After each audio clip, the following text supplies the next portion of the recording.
Alright, what's up guys? Kyle here from Dead Pixel Gaming, and today I'm actually going to be starting a series on Dungeons of the Endless. This is going to be more of a walkthrough kind of thing because I actually do know what I'm doing. I have about 27 hours in the game, which doesn't mean a lot, but I do know all the basics, and I can kind of, people that are new to this, maybe want to check out this game, I can help you out, and hopefully you do enjoy this series. You start off with the escape pod, which is just the very basic game itself. You see in the top left here, there's going to be different points for I guess how the game's played. If you go to the infirmary pod here, you're gonna see that cost healing reduced, no auto heal at the end of turn, which is huge. This pretty much changes the way the game's played. There's a bunch of different pods. Right now I only have 3, and as you can see, some allow for you to have 4 heroes in a game at the start. You can always have 4, unless there's a pod that doesn't allow you to recruit. But I'm just going to start off with the basic pod for now, do a playthrough of this. If you guys like it, maybe I'll go on to one of the other pods and show you that. So, on to the character selection.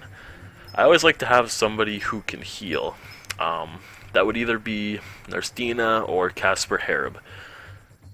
I don't actually know, I think those are the only 2 healers right now, and they're definitely the best ones, so I think I'm going to stick with Casper, actually. So he's going to be our number 1, and for the other one, I want somebody who does a lot of damage, beefy, can clear rooms for me, because Casper is going to be playing more of a support role with the heal. Obviously, I don't want to go with somebody like this, because that's an engineer. Maybe I would go... Pat Bates is alright. Misha Cherney is really good. But we also have these guys like Shenna.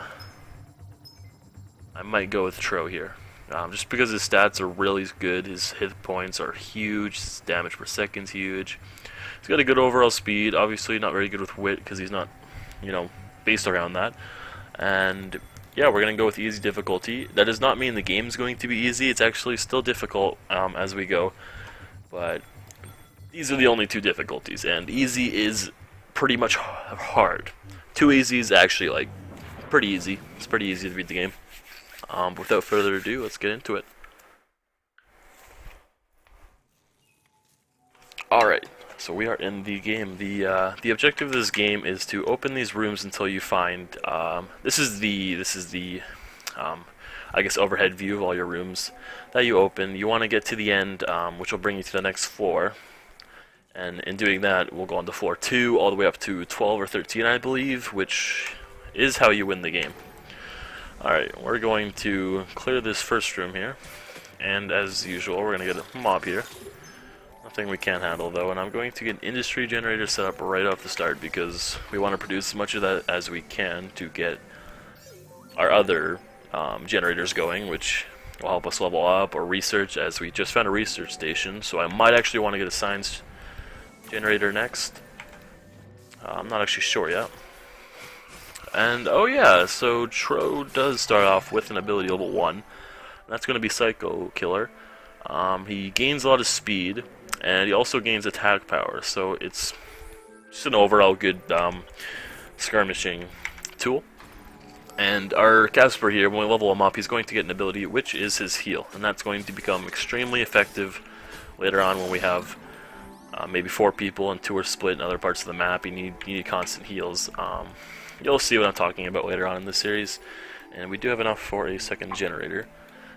And I'm going to go with science. I know a lot of times if I didn't find the science creator sooner, maybe that's the science creator, yeah. If I didn't find this tech thing, I would have probably went with food, just so we can level up quicker and get our abilities.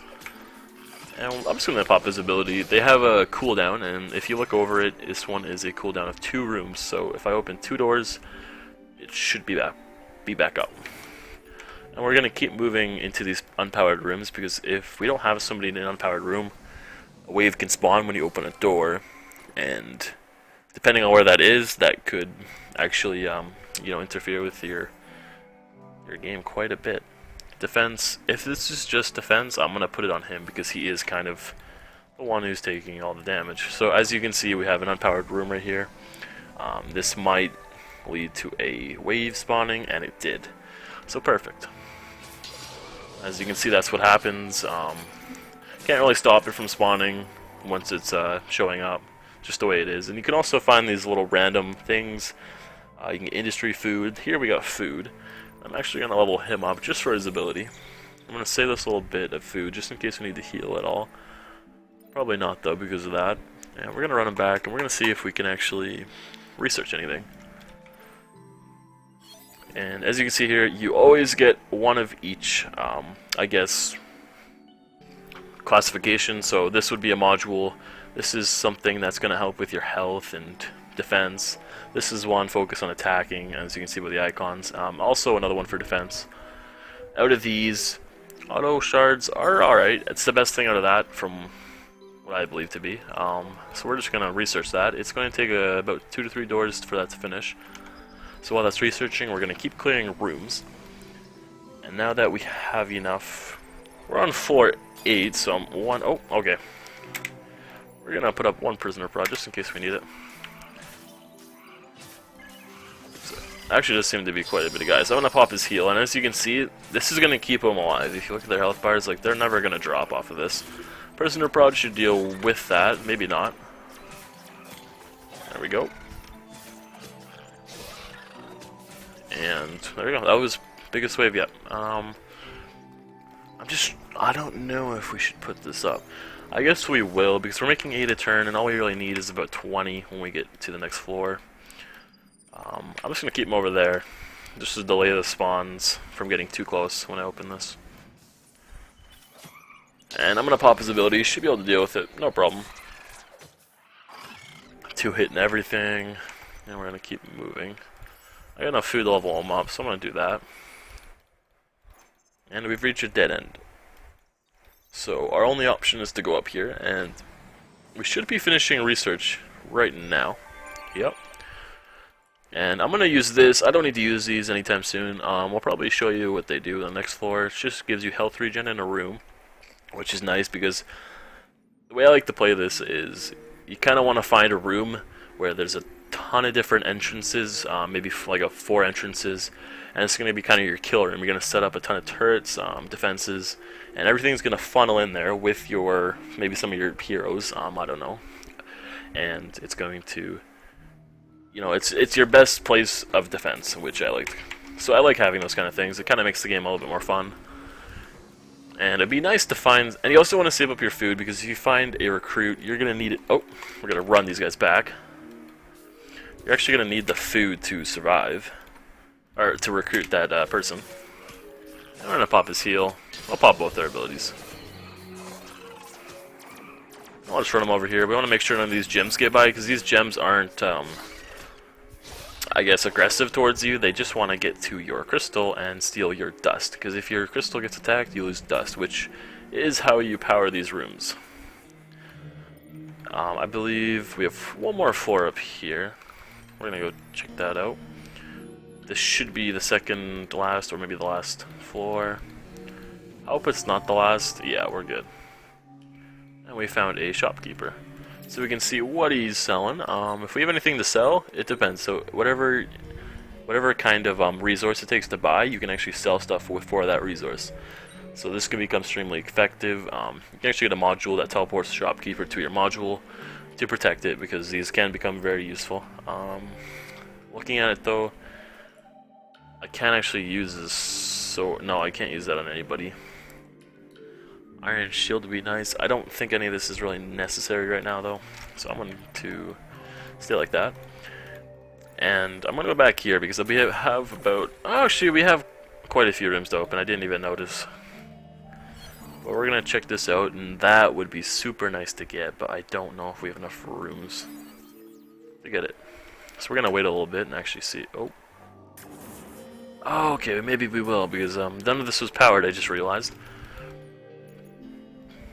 And we're just I'm gonna put up a bunch of prods in here. 5. This is gonna be our kill room for this floor. And we're gonna open this up. This should be the last one up here, yep. And I think we just gotta open the ones by our spawn now. We're gonna run them back just in case we get spawns anywhere else, which we have. Um, run them in here. Should be alright. Pop his ability just to clear these out faster. And no harm done. We got a few of these suckers that spawned in that room with us when we opened it.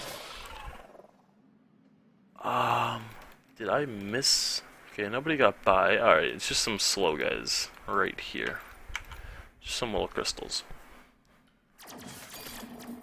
There we go. And yeah, a good way to tell is if there's any mobs left is if you don't hear the sound, you can see if your health bar doesn't go up, then there's still an active enemy somewhere. You just gotta look around. You can always pause. Pausing super helpful when you get later into the game and you need to, you know, kind of collect yourself. Looking at this though, we will have enough.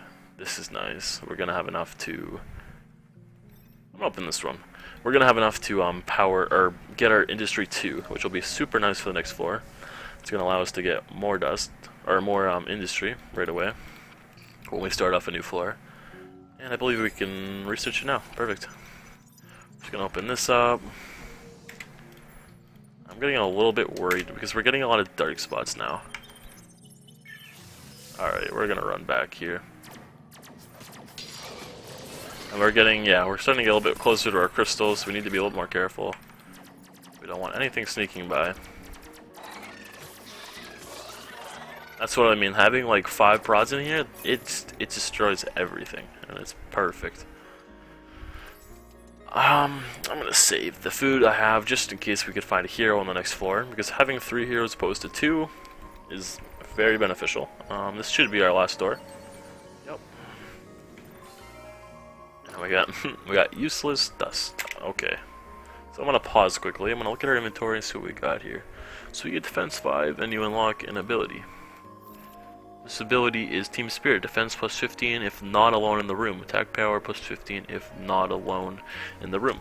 So we need to get in the room together. There we go, so they are going to be a little bit stronger now that they're together. Alright, that was actually a very small wave, so we're good. I'm going to power that, and now that we've opened every door, we want to kind of plan our route here. Because we have our kill room right here, I don't worry about them spotting here because they'll probably die the minute they walk in there. We can put a few prods up here, and we're gonna put you out down there. You're going to be collecting just in case we do need to use this heal. We can because when you pick up the crystal, you can't use your abilities. You're very limited to what you can do. Your speed is drastically slowed, as you can see. And we're actually going to have a few spawns up here. I want to see, yeah, so these 2 should be able to negate any damage for now. I had 2 up there. And we're going to have them auto move into that room.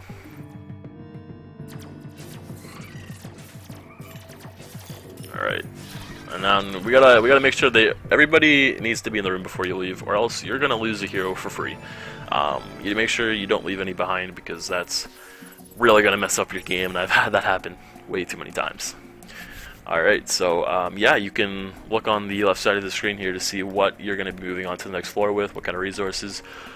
Science is a little bit lacking, but we definitely got a lot out of it. We got our industry 2, which is very important, and we have enough industry and food to get us through a lot more of this floor. So yeah, that's part 1 of Dungeons of the Endless series, guys. I hope you guys liked the video. If you did, be sure to like and subscribe, and hopefully I'll see you in the next one. Alright, peace, guys.